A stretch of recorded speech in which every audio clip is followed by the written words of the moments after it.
भवाय चन्द्रचूडाय निर्गुणाय गुणात्मने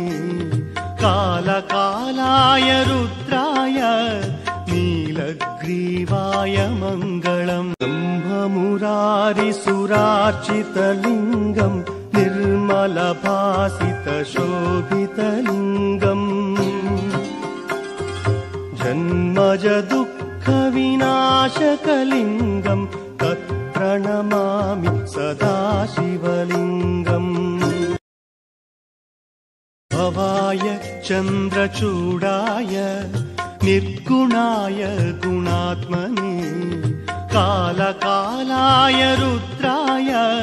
नीलग्रीवाय मङ्गलम् ब्रह्ममुरारिसुरार्चितलिङ्गम् निर्मलभासितशोभितलिङ्गम् जन्मज दुःखविनाशकलिङ्गम् तत्प्रणमामि सदा शिवलिङ्गम्